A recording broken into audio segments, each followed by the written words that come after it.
বাংলাদেশে নির্বাচন হবে সেই ব্যাপারেও তারা বলে আমাদের সিকিউরিটির যেন কোনো সমস্যা না হয়, আমেরিকাকে বোঝায়। আমাদের মাঝে মাঝে দুঃখ লাগে, কষ্ট লাগে, জানি না সত্যি সত্যি কি ঘটনা, কিন্তু আমেরিকা ভারতের কথা শুনে নাকি বাংলাদেশে সত্যিকার গণতন্ত্র আনবার পথে যে উদ্যোগ গ্রহণ করেছিল সেখান থেকে পিছিয়ে চলে যায়।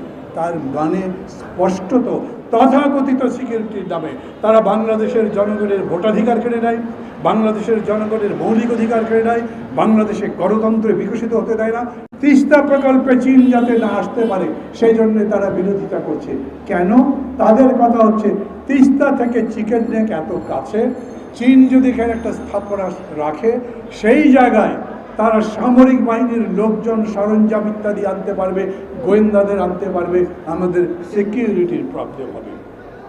ভারত এত বড় একটা রাষ্ট্র, ওদের সিকিউরিটি নিয়ে বড় বেশি চিন্তা।